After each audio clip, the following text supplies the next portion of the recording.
دلیل، نہاون میں جنگ ہو رہی تھی، حضرت فاروق اعظم خطبہ پڑھ رہے تھے، ہے نا، حضرت ساریہ سپہ سالار اعظم تھے، جہاں سے چوک ہوئی، قریب تھا کہ مسلمان شکست کھا جاتے اور یہ غیر مسلم فتح پا جاتے ہیں۔ حضرت فاروق اعظم جمعہ کا خطبہ دے رہے تھے، بے چین ہو گئے، بے قرار ہو گئے، وہیں سے پکارا یا ساریۃ الجبل، یا ساریۃ الجبل۔ بہشتی زیور کسی نالائق نے لکھی ہے، کسی کمینے انسان نے لکھی ہے۔ کیا کتاب ہے؟ بہشتی زیور۔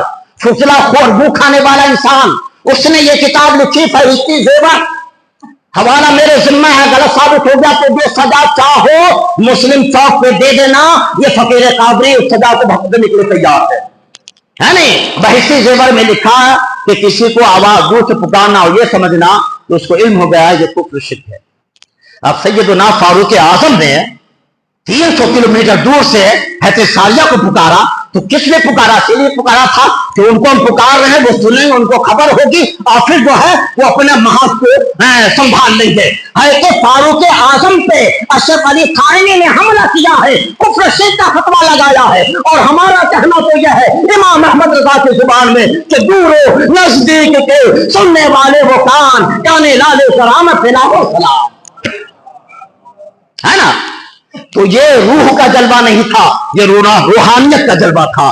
جہاں روح کے ساتھ روحانیت ہوتی ہے تو اس میں دور قریب کوئی معنی نہیں ہوتا ہے، سب قریب ہی ہوتا ہے۔ جب پیش نظر ہوتا ہے، نگاہوں کے سامنے ہوتا ہے، جب روحانیت ہوتی ہے، اس لیے ہم کہتے ہیں میرا صدیق اکبر دیکھ رہا ہے، فاروق اعظم سن رہا ہے، عثمان غنی مدد فرما رہے ہیں، علی مرتضیٰ ذوالفقار حیدر لے کے ٹھہرے ہوئے ہیں، اور جو حضرت میرے مافیا کا دشمن ہے اس پہ یلغار کرتے ہوئے نظر آ رہے ہیں۔ سبحان اللہ سبحان اللہ۔ عطائے رسول سلطان ہند ہماری دستگیری فرما رہے ہیں، بندہ نواز میرے پکار کو سن رہے ہیں، امام اختر رضا ہماری فریادوں کو سماعت کرتا رہے ہیں۔ سبحان اللہ سبحان اللہ۔ یہ جب روح کے ساتھ روحانیت ہوتی ہے تو آدمی کے لیے دور کوئی معنی نہیں ہوتا، وہ سب قریب ہو جاتا ہے، اور اس کے لیے کوئی سننے سنانے کا مسئلہ ہی نہیں ہوتا۔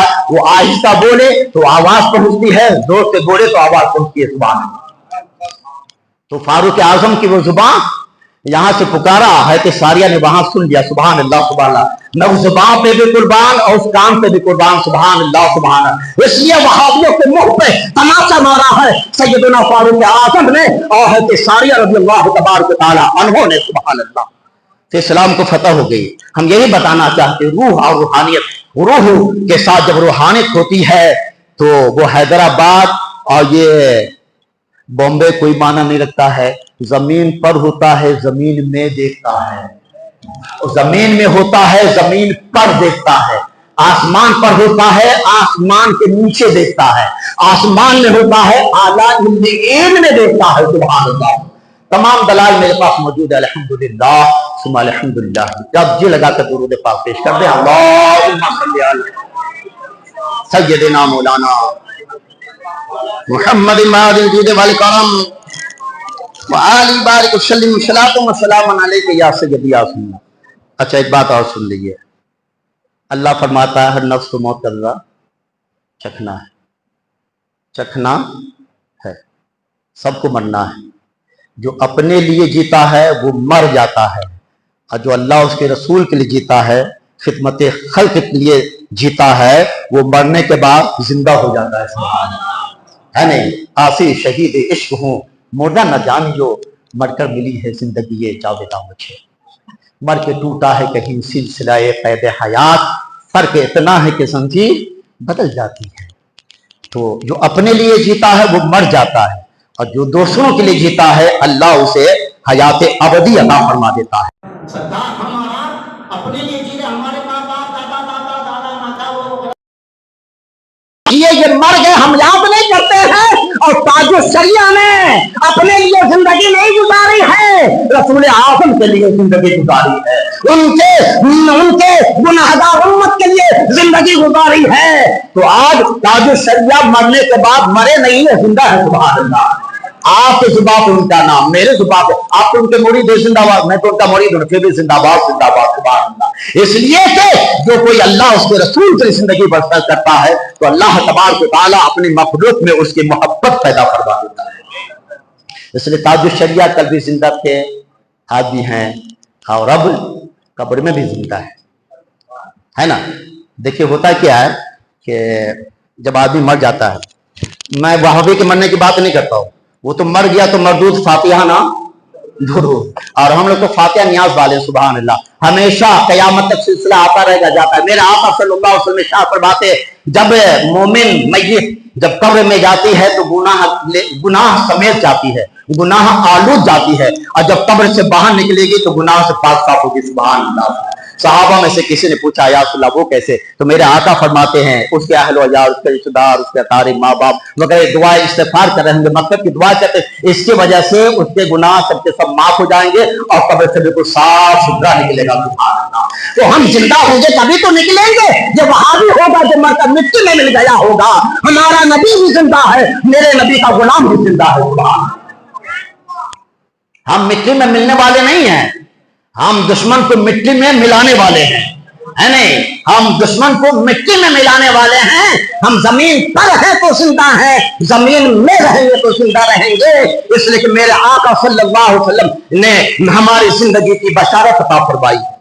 چانچہ کیا ہوتا ہے کہ جب ہمارا انتقال ہے، یعنی مسلمان کا جب انتقال ہو جاتا ہے تو میں سرسری طور پہ یعنی کہ اس کے نالان دھونے کا انتظام ہوتا ہے، پھر کفن کا انتظام ہوتا ہے، اچھا کفن دیا جانی چاہیے اور اچھے لوگوں کے پہلو میں دفن کرنی چاہیے۔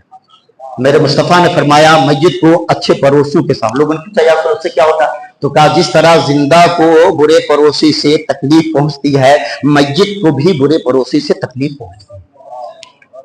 اس لیے تاج الشریعہ، سبحان اللہ بولو یار، تاج الشریعہ امام اختر رضا خان رحمۃ اللہ علیہ نے فرمایا تھا کہ میں اکثر دورے پہ رہتا ہوں، سفر میں رہتا ہوں، اگر بریلی کے علاوہ کہیں اور میرا انتقال ہو جائے تو کسی بزرگ کے پہلو میں دفن کر دینا، سبحان اللہ۔ یہ ان کی اپنی فکر نہیں تھی، یہ ان کی اپنی سوچ نہیں تھی، یہ سوچ صدیق اکبر کی سوچ تھی، یہ سوچ فاروق اعظم کی سوچ تھی، ہے نا۔ میرے خیال سے تاج الشریعہ کے تعلق سے آپ نے بہت کچھ سن لیا ہوگا، اب ان کے تعلق سے کچھ بولنا میں سمجھتا ہوں مناسب نہیں، میرا عنوان وہ نہیں ہے، میں من کا راجا ہوں، جس پہ چاہوں گا بولوں گا، سبحان اللہ۔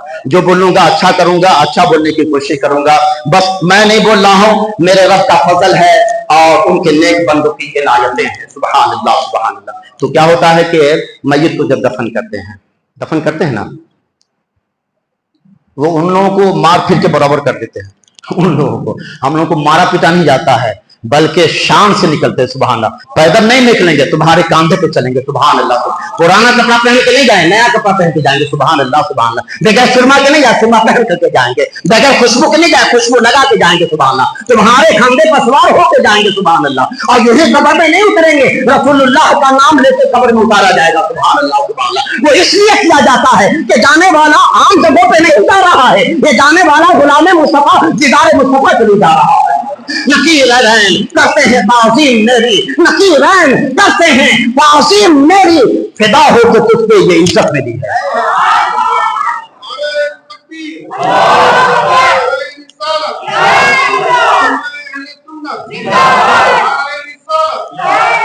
تو دفن کیا جاتا ہے، بسم اللہ علی ملت رسول اللہ، دفن کر دیا، مٹی ڈال دی۔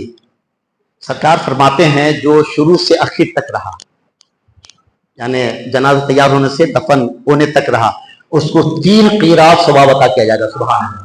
صحابہ نے پوچھا اس وقت قیرات کیا؟ کہا کہ 1 قیرات احد پہاڑ کے برابر، سبحان اللہ۔ احد پہاڑ جو ہے اس کے برابر 1 قیرات ہے، سبحان اللہ۔ اس لیے آپ نے دیکھا ہوگا، سبحان اللہ سبحان اللہ۔ اب اس کی طرف جانا ہے نہیں تو جنازہ پڑھایا جاتا ہے، کہا جاتا ہے اللہم اغفر لحینا و میتنا و شہیدنا۔ یہ وہابی کہتے ہیں زندوں سے مردے کو فائدہ نہیں ہوتا، مردے سے زندے کو فائدہ نہیں ہوتا، یہ ایسے فائدہ نہیں ہوتا۔ تو وہابی تبلیغی قادیانی سب سے کہوں گا کہ یار جنازہ کی نماز پڑھتے تو یوں ہی قبر میں دفن کر دو یا مٹی طرح دبا دو، تو فائدہ نہیں ہے۔ ہمارے یہاں تو نماز جنازہ رکھی ہی اس لیے گئی ہے کہ نماز جنازہ میں برکت ہے، مغفرت ہے، بخشش ہے۔ جب کوئی نیکوکار جنازہ پڑھتا ہے تو میت گناہگار ہے تو اس کی مغفرت کر دی جاتی ہے۔ حدیث سے شادی سے میں اتنا نہیں جانا چاہ رہا ہوں، تفصیل پر گفتگو کرنا چاہ رہا ہوں، ہے نہیں؟ تو بہرحال جنازہ پڑھنے میں دونوں کا فائدہ ہے۔ کس کا فائدہ؟ دونوں کا، زندے کا بھی، اور جس کو ہم اردو کہہ رہے ہیں اس کا بھی فائدہ ہے. اچھا ایک بات